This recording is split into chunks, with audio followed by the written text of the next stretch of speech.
여미 바이블 시즌2 신약 통독을 함께하고 계신 성도 여러분, 어느새 9주간의 여정 중에 벌써 6주가 되었습니다. 이번 주에는 저희가 하루에 하나씩 성경을 읽게 되는데요. 어떻게 하루에 성경을 하나씩 읽지? 라는 부담이 되실지도 모르겠습니다.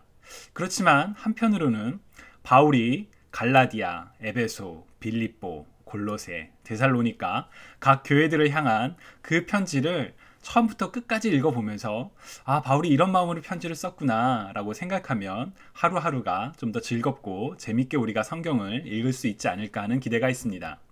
먼저 월요일에 우리가 같이 읽게 될 성경은 바로 갈라디아서입니다. 갈라디아서는 저 위에 그림에 표시된 것처럼 어느 특정한 교회가 아니라 갈라디아의 지역에 있는 교회들을 향하여 바울이 쓴 편지입니다. 갈라디아에서의 주요 쟁점은 바울이 유대주의자들, 즉 율법을 지켜야 하고 유대인들이 되어야 한다, 할례를 받아야 된다, 예수 그리스도를 믿는 믿음만으로는 충분하지 않고 율법과 할례 그리고 유대인들로서 그 정체성을 찾아야 된다라고 주장하는 사람들에게 그것은 거짓 가르침입니다. 오직 그리스도를 믿음으로 말미암아 의롭게 됩니다 라는 편지가 바로 갈라디아서입니다.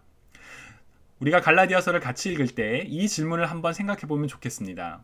내가 만들고 강요하는 율법주의는 없는가? 사실 성경에 기록된 내용이 아닌데도 그냥 원래 그랬으니까 난 그렇게 배웠어 라고 어떤 강요나 굴레를 다른 그리스도인들에게 강조하고 있지 않은가, 혹은 나 자신에게 그런 모습이 있지 않은가 생각하며 우리가 갈라디아서를 읽으면 좋겠습니다. 화요일에 읽게 될 성경은 에베소서입니다. 바로 에베소에 있는 교회 성도들에게 쓴 편지이지요. 에베소서는 그리스도 안에서 하나님의 참된 자녀로 성장하고 그리고 교회를, 예수 그리스도의 몸인 교회를 튼튼히 세우기 위한 바울의 격려가 담겨 있습니다. 특별히 바울은 교회를 이루는 각 성도들에게 하나님께서 각자 다른 선물을 주셨는데, 은사를 주셨는데 그것은 서로가 섬김으로 그리스도의 몸인 교회를 더욱 강하게 세우기 위한 것이라고 강조를 합니다. 사실 그 외에도 에베소서에는 우리가 사랑하는, 우리가 좋아하는 참 주옥 같은 말씀들이 많습니다. 화요일 날 에베소서를 읽으시면서 이 질문을 한번 생각해 보면 좋겠습니다. 나는 어떻게 교회의 몸으로 섬기고 있는가? 아마 이 질문에는 내가 받은 은사는, 하나님께서 나에게 주신 은사는 무엇인가? 나는 어떻게 부름받은 이곳에서 교회를 건강히 세우기 위해서 함께 하나님의 일에 동참하고 있는가? 조금은 어려운 질문이 될 수도 있을지도 모르겠습니다. 그렇지만 바울이 에베소 교회에 향했던 바로 그 간절한 부탁, 권면, 그것이 오늘을 살아가는 나에게 향한 권면이라 생각하며 우리가 에베소서를 같이 읽으면 좋겠습니다. 수요일에는 빌립보서를 읽게 됩니다. 어디에 쓴 편지일까요? 바로 빌립보의 성도들에게 쓴 편지입니다. 빌립보에서는 다른 성경들과 달리 물론 다른 성경에도 기쁨과 감사라는 표현이 나오지만 유독 더 기쁨이라는 단어가 많이 반복이 됩니다. 특별히 바울은 자신이 어려운 박해나 어려운 과정에 있을 때 자기를 서포트하고 기도해줬던 그 빌립보의 성도들에게 감사하는 마음을 담아 이 편지를 쓰고 있는데요. 그리스도의 겸손을 따라 하나님이 원하는 사람이 되십시오 라는 것이 바울이 빌립보 교회에게, 빌립보 성도들에게 전해주고자 하는 그 편지의 내용입니다. 기쁨과 감사의 삶, 사실 우리가 매일매일 기쁘고 매일매일 감사하는 것은 좀 쉽지는 않을 때가 있지요. 그렇지만 성경은 우리에게 분명히 권면합니다. 항상 기뻐하라, 범사에 감사하라. 여러분, 수요일 날 빌립보서를 읽으실 때 나는 오늘 기쁨과 감사의 삶을 살고 있는가? 어떤 일로 내가 기쁘게 되는가? 어떤 일로 나는 감사하고 있는가? 혹은 나의 기쁨과 감사를 방해하는 것은 무엇인가? 그런 것을 함께 생각해보며 빌립보서를 읽으시면 좋겠습니다. 목요일 날 우리가 읽게 될 말씀은 골로새서입니다. 골로새도 역시 골로새에 있는 교회 성도들에게 쓴 바울의 편지입니다.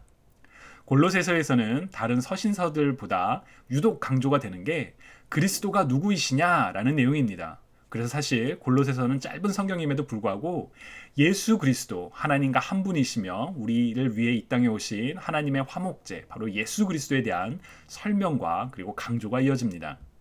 또한 그리스도인의 삶에 대해서 그 예수 그리스도를 믿는 우리가 어떻게 살아야 될지 권면이 이어집니다. 그래서 아마 골로새서를 읽으실 때는 예수 그리스도가 이런 분이시구나. 내가 그리스도인으로서 이렇게 살아야 되겠구나. 이런 다짐이 생기시지 않을까. 사실 저도 그런 기대를 갖고 목요일날 같이 골로새서를 읽도록 하겠습니다. 골로새서를 읽으면서 우리가 이 질문을 한번 생각해 보면 좋겠습니다. 내가 행해야 할 그리스도인의 삶은 무엇인가? 바울은 예수 그리스도에 대해서 분명히 증거하고 그리스도인의 삶을 강조하지요. 여러 가지 삶의 모습이 있는데 그 중에서 하나를 택하셔도 좋고 아니면 내가 오늘 실천할 수 있는 여러 가지를 생각하며 실천하는 우리가 말씀을 눈으로만 보고 귀로만 듣는 게 아니라 우리의 삶을 실천하는 바로 그런 날이 됐으면 좋겠습니다. 금요일과 토요일에는 우리 데살로니가 전서와 후서를 각각 읽게 됩니다. 데살로니가 전서 역시 데살로니가 성도들에게 쓴 편지이죠. 데살로니가는 바울에게 좀 특별한 관심과 사랑이 있는 교회입니다. 왜냐하면 그곳에서 복음을 전했지만 박해로 인해 바울이 떠나야만 했던 바로 그런 장소였어요. 그렇지만 디모데를 통해 그곳 데살로니가에서 사람들이 믿음을 지키고 심지어 믿음의 본이 되어 가고 있다는 이야기를 듣고 바울이 감사하는 마음으로 그리고 또 데살로니가의 성도들을 격려하며 쓴 편지가 바로 데살로니가 전서입니다. 특별히 데살로니가 전서에는 하나님을 기쁘시게 하는 삶이 어떤 내용인지 4장과 5장에 기록되어 있는데요. 여러분 금요일에 데살로니가 전서를 읽으시면서 나의 삶 속에서 하나님을 기쁘시게 하는 모습은 무엇일까? 바울이 이야기한 그 기쁘시게 하는 모습을 나는 실천하며 살아가고 있을까? 혹은 바울은 이야기하지 않았어도 나는 이런 삶의 모습을 통해서 하나님을 기쁘시게 하겠어 라는 결단을 하며 읽으면 좋을 것 같습니다. 그리고 토요일에는 데살로니가 후서입니다. 같은 교회에 쓴 편지이죠.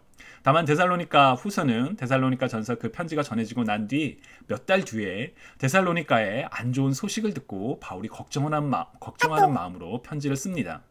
바로 사람들이 정말 곧 예수님께서 곧 오실 거라는 생각 때문에 막 일도 안 하고 모든 것을 팽겨치고 살아가는 잘못된 그런 가르침이 있자 그것에 대해서 그렇지 않습니다 라고 마지막 때의 모습과 특별히 적그리스도에 대한 이야기도 데살로니가 후서에서 다루어지게 됩니다. 주님이 오실 때를 기다리며 충실한 오늘 하루의 삶에 열심히 게으르지 말고 사십시오 라는 것이 바울이 데살로니가 후서를 통해 데살로니가 교회와 그리고 오늘을 살아가는 우리에게 전해주는 메시지인데요. 나는 예수님의 재림을 기다리며 살고 있는가? 이 질문을 한번 해보시면 좋을 것 같습니다. 왜냐하면 우리 중에 누군가는 예수님이 언제 오실지 모르겠어. 난 지금 내 삶을 마음껏 살 거야. 혹은 아직은 괜찮아 라며 살 수도 있겠죠. 그렇지만 우리 그리스도인의 삶의 모습은 언제 오실지 모를 예수님을 기다리며 사는 삶입니다. 그 예수님의 재림을 기다리며 오늘 하루를 내가 기쁨과 감사와 그리고 성실함으로 살아가고 있는지 물어보는 하루가 되면 좋을 것 같습니다. 시즌 6주차 어느새 우리 한 3분의 1을 마치게 되죠. 얼마 남지 않았지만 마지막까지 힘을 내서 우리 기쁘게 함께 성경을 읽는 하나님의 공동체 바로 우리 교회가 됐으면 좋겠습니다. 그럼 이번 한 주간도 화이팅!